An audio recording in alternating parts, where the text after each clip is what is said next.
It's Wednesday, the 1st of July 2020. Welcome to the best on ground weekday kickoff. I'm joined by Darren Parkin today down in Melbourne. How are you, Dash? Going well, mate. Nice to be on. It's all happening, I think.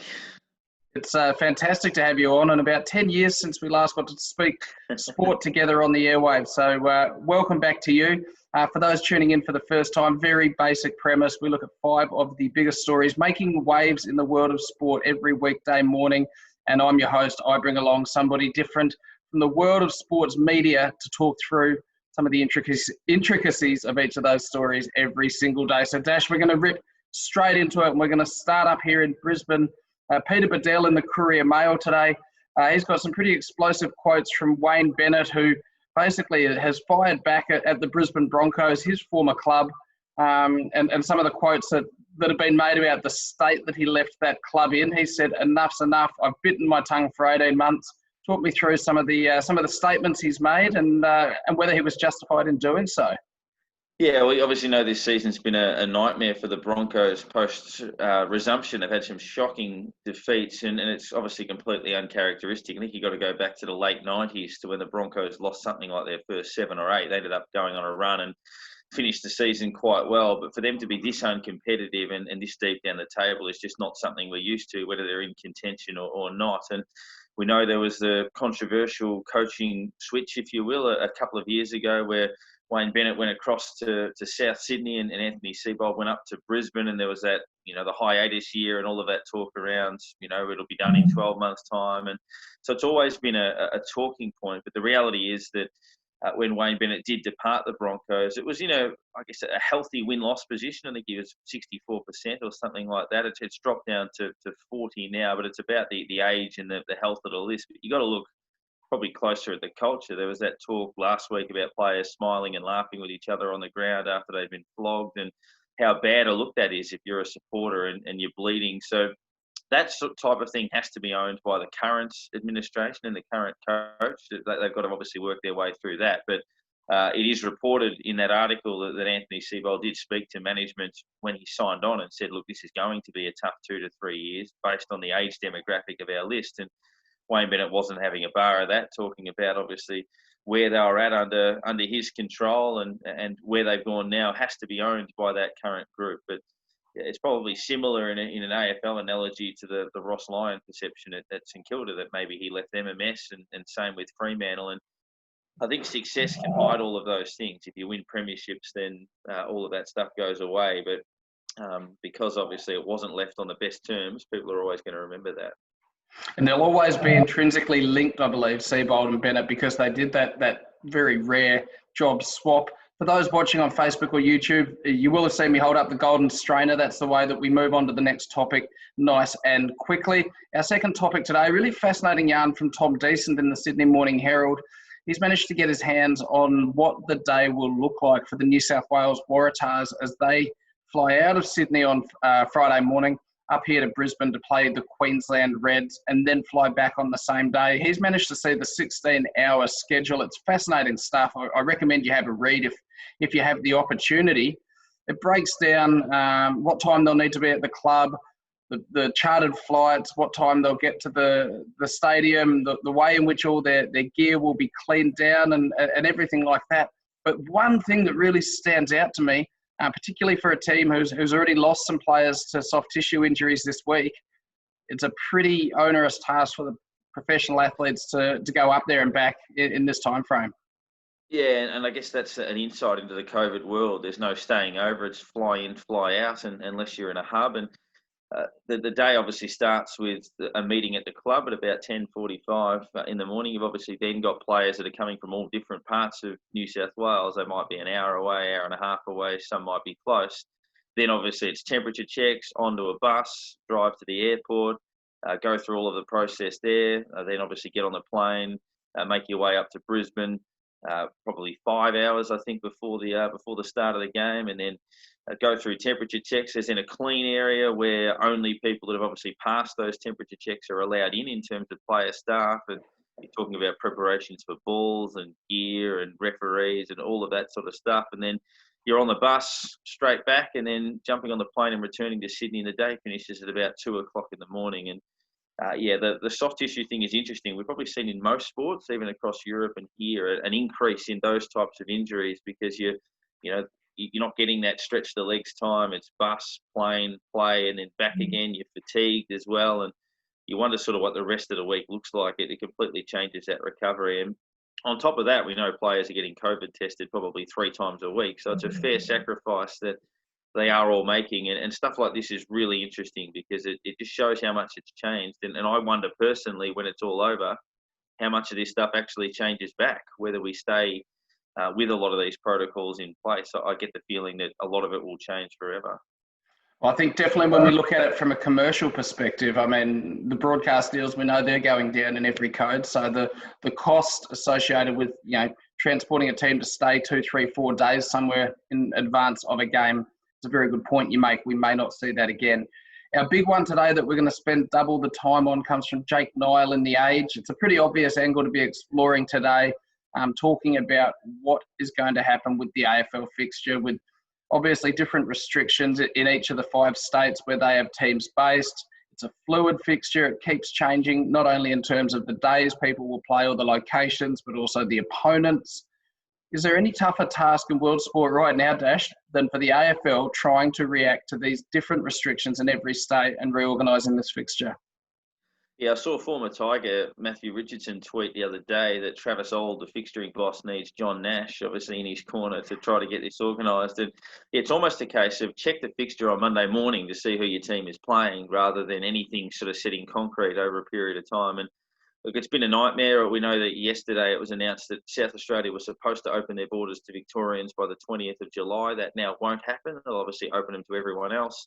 Queensland have obviously shut the borders for the Victorians as well, unless you want to go into a 14-day quarantine. So Richmond, who was supposed to play on Thursday night on the Gold Coast, won't be doing that. And instead, St Kilda will play Carlton on Thursday night. Richmond plays Melbourne, and Sydney is the team that goes up to play the West Coast Eagles. But yeah, there are so many possibilities. It seems increasingly likely that the Victorian clubs will all be forced to enter a hub, probably in New South Wales initially, but still potentially Western Australia, because I think there's rules around you might be able to play whilst in isolation. So you go over there and serve your quarantine, but they might be able to find a way that you can play during that period, or they shorten that somehow.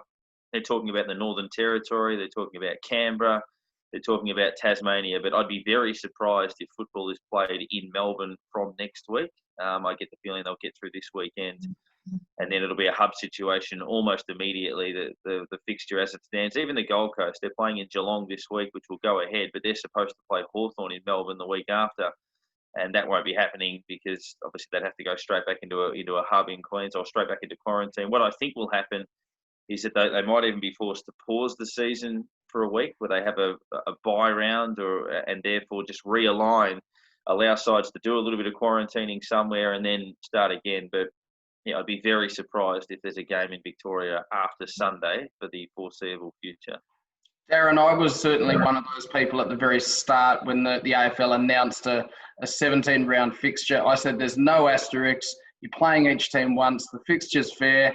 And in such extraordinary circumstances, I very much believe that whoever was able to win a premiership this year would have earned it, just as much as any other year, or even more so in some senses. I'm kind of swaying on that now. The integrity of the fixture starts to go out the window a little bit.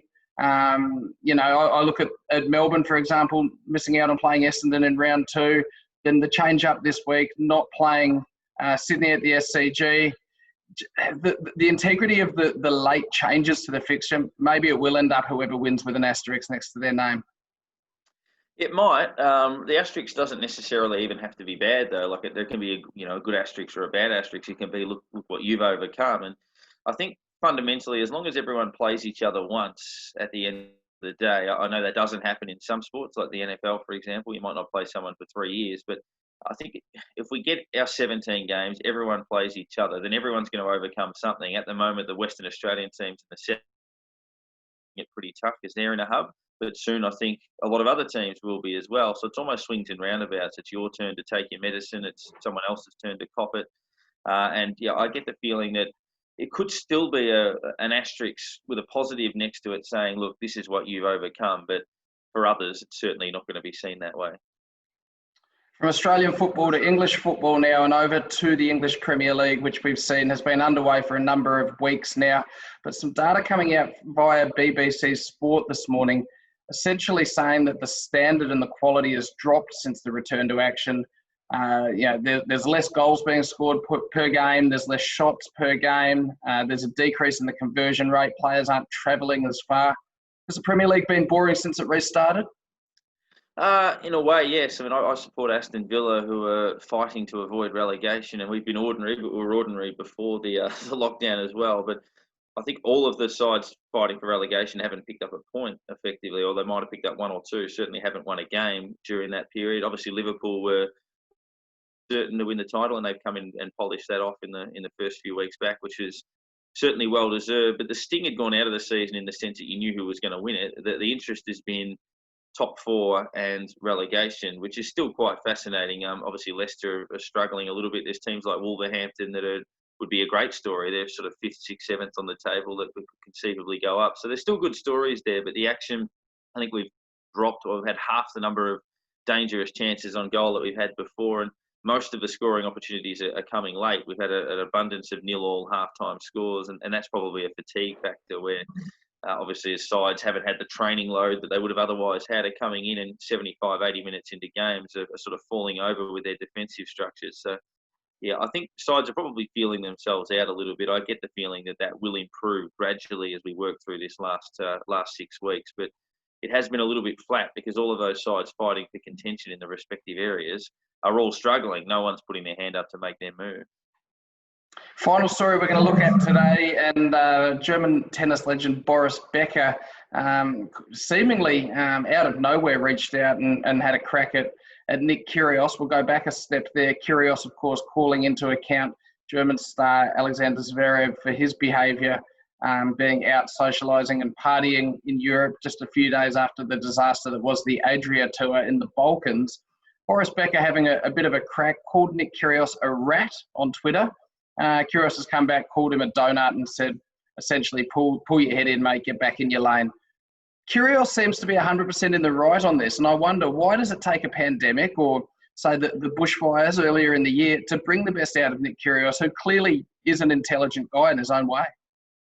I think what it's done is, and Nick is a clever guy, and he's had a good year in terms of that, is that I think he's always been pretty smart off court. I think his issues have always been his temperament and discipline on court, throwing points away, some of his body language, throwing rackets, abusing referees. But I guess he's never been silly off the court, and he's got a reasonably good heart, I think, for somebody that's a bit brazen at times. But we saw that with his, philanthropy around the bushfires. And yeah, he's right here. I mean, Zverev released a statement last week saying, we made a mistake playing in this tournament. I respect the rules, and I'm going to have a 14-day isolation period. And then 3 days later, he's partying in a nightclub with other people, which is extremely irresponsible. I don't think anyone can disagree with that. And Boris Becker, I think, defending his boy, the German in Zverev, is understandable. But to attack Nick, who made some really valid points, was unfair. And Nick's not going to take that sort of stuff lightly. I think Boris then tried to smooth it over with a second tweet saying, how's everything in Australia? And Nick's like, don't pretend you're my mate now. And he's grown a lot, Nick, in the public eye. The whole premise of the show is that we rip through 5 big stories, less than 15 minutes, perfect for the commute, on your way to work first thing in the morning. So, Dash, we're going to have to leave it there. Thank you so much for your time today. Before I let you go, though, really quickly, just your one to watch in the world of sport. Well, we've seen Steel Sidebottom and a couple of others with COVID breaches and the like. I think that's going to further jeopardise the chances of playing in Victoria. With so many active cases, the prospect of someone stepping out of line, accidentally even, and jeopardising the season is something that they're going to really want to knock on the head. So, yeah, I think that's one to watch. That AFL COVID situation will continue to change rapidly today. Our thoughts and prayers go out to the people involved with rescheduling that fixture and coming up with the latest changes there at AFL HQ. Dash, thank you so much for your time. Make sure you subscribe to the show via YouTube, Facebook, Apple Podcasts, Spotify, wherever it is you like to get your content, and we'll see you tomorrow. Cheers.